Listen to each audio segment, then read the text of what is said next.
No margin for hesitation, just a floating airbase turning open ocean into an active combat zone.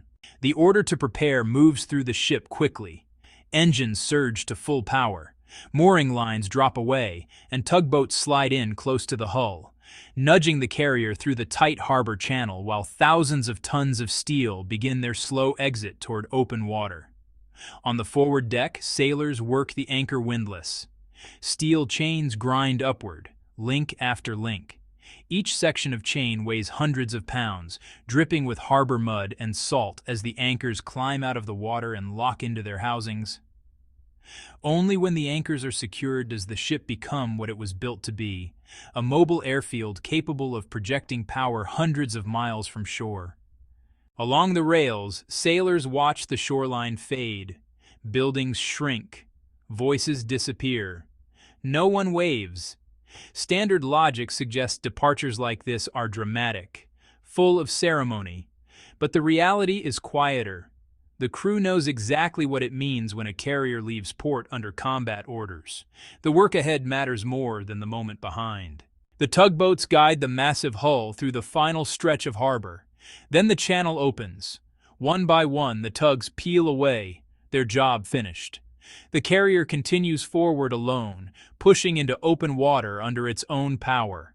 And the moment the ship clears port, the tempo changes. Deck crews move fast. Steel brushes appear. Anchor chains and mooring lines get scrubbed clean of mud and debris collected in the harbor.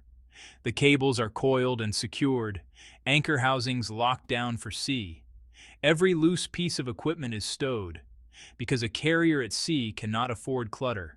Below the flight deck, inside the hangar bay, another process is already underway. Helicopters are being prepared for combat sorties. Weapons crews roll in racks of ordnance, rockets, missiles, gun pods. Mechanics move along the airframes, checking rotor assemblies, hydraulic systems, tail structures. Each helicopter gets a full inspection before anyone even thinks about sending it topside. Standard logic suggests aircraft preparation begins when a mission starts. But on a carrier, the opposite is true. Maintenance never stops. The aircraft are always being readied for the next launch cycle. Across the hangar bay, fighter jets sit nose to tail. FA-18 Super Hornets. Technicians close inspection panels. Engine covers come off. Fuel levels are checked again. Weapons teams load missiles and bombs onto the pylons under the wings. Then the towing tractors arrive. One jet at a time, the fighters are pulled toward the aircraft elevators, huge platforms built into the deck of the ship. Slowly, each elevator rises, carrying the aircraft from the hangar bay up to the flight deck. And above, the deck is already alive. Colored jerseys move everywhere, each color representing a specific job. Directors guide aircraft into position. Safety crews monitor the deck. Catapult teams prepare the launch systems. Wings unfold, locks snap into place. Launch bars drop down to connect with the catapult shuttle. Behind the jet engines, jet blast deflectors rise from the deck like steel walls. The first fighter rolls into place. Engines roar to full power. For a moment, the aircraft strains against the holdback fitting that keeps it locked to the deck. Then the catapult officer gives the signal. The holdback releases, and the jet explodes forward. In less than 3 seconds, the aircraft goes from 0 to flying speed, racing down the short stretch of deck before dropping briefly toward the water, then climbing sharply into the sky. Seconds later, another fighter launches, then another. Each aircraft is thrown into the air and banks toward a different sector, spreading out across the sky as the mission unfolds. At the aft section of the flight deck, a helicopter sits on its landing spot. The rotor blades begin turning slowly, then faster. Then, fast enough to blur. Deck crews step back and signal clear. The helicopter lifts vertically from the deck and moves out over the water, disappearing into the widening operational area around the carrier. But the carrier is only one part of the equation. A carrier never sails alone. Standard logic suggests the carrier itself is the primary strike platform. But the data tells a different story. Much of the first wave of firepower often comes from the ships escorting it. A guided missile destroyer within the carrier strike group turns slightly broadside. Hatches open across its deck. These are the vertical launch system cells, dozens of armored tubes capable of firing cruise missiles. One missile launches. There's a burst of flame, a column of smoke.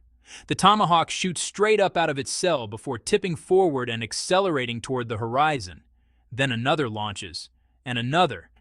Each missile carries a programmed flight path, flying hundreds of miles toward radar sites, command facilities, air defenses, and military bases. Within minutes, multiple missiles are streaking across the sky simultaneously, each heading for a different target. Far away, impacts begin.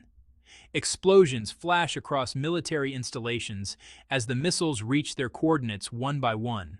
Back on the carrier, the pace never slows. Jets taxi forward. Hook up. Launch.